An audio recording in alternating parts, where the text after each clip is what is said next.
Sanabaku Channel.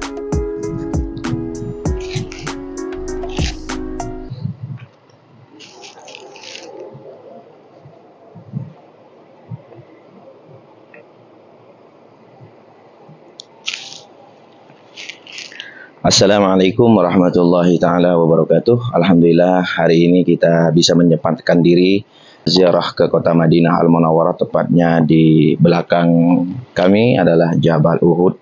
Setiap gunung yang ada di kota Madinah Al-Munawwarah mempunyai ciri khas masing-masing, termasuk Jabal Uhud. Ini ciri khasnya adalah kemerah-merahan, sedangkan ada juga yang namanya Gunung Baydha atau Jabal Baydha, yang mana ciri khasnya keputih-putihan, dan Gunung Ir dan ciri khasnya kehitam-hitaman. Sedangkan Jabal Uhud ini berkaitan dengan Jabal Uhud kemerah-merahan, yaitu mengingatkan kita kepada perjuangannya para syuhada Uhud dalam peperangan Uhud yang terjadi pada tahun ketiga Hijriah, yang mana pada waktu itu Rasulullah SAW 300 pasukan umat Islam, 700 pasukan umat Islam menghadapi 3.000 pasukan orang kafir Quraisy yang datang dari kota Makkah Al-Mukarramah.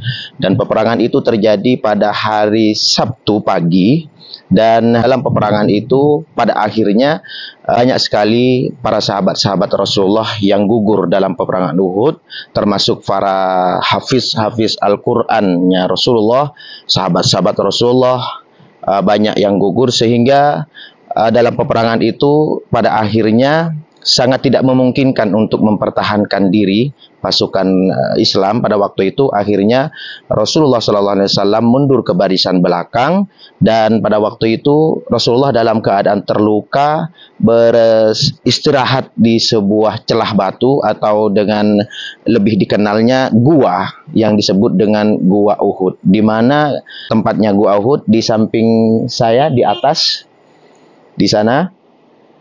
Dulunya gua itu masih bisa kita keluar masuk.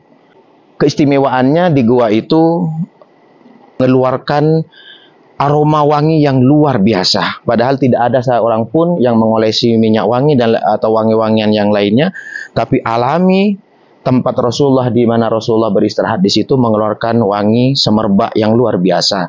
Tapi sekarang gua itu sudah ditutup di tembok, ya, sehingga kita tidak boleh masuk, dan lebih lagi dikasih pagar teralis seperti ini sehingga kita tidak bisa masuk, hanya cukup dari sini saja. Dan setelah itu Rasulullah, setelah istirahat di sana, Rasulullah kemudian pulang menuju kota Madinah Al-Munawwarah. Tapi sesampainya di perjalanan, Rasulullah melaksanakan sholat zuhur, yaitu di Masjid Fas.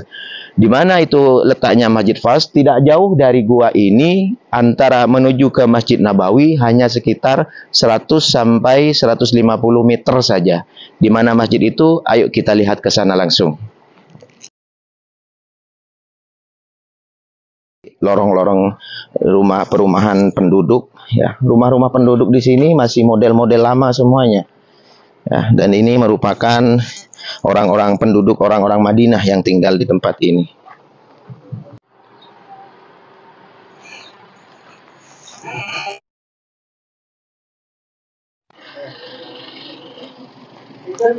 Baik, di sinilah masjid, letaknya Masjid Fas.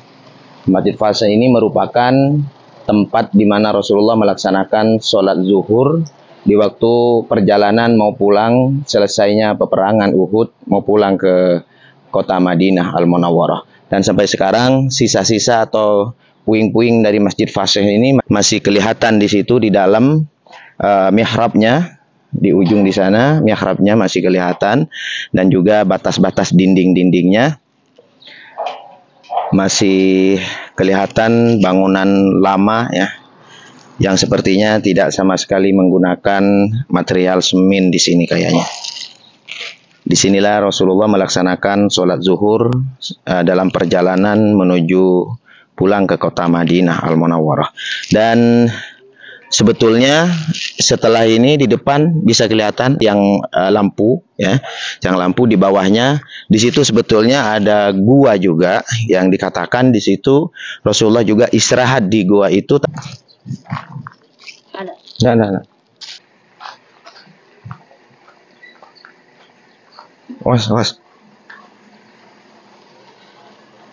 Teman-teman, di belakang pagar ini sebuah gua juga yang dikatakan ini tempat istirahatnya Rasulullah, tapi kondisinya sudah ditutup.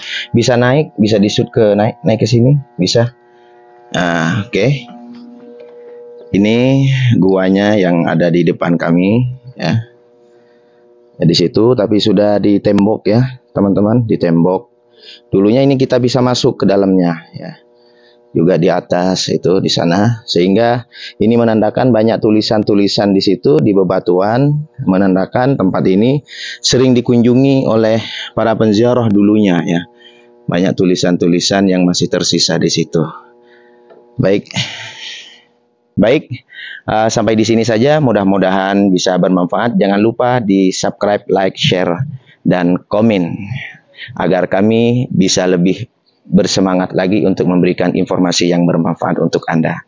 Assalamualaikum warahmatullahi wabarakatuh.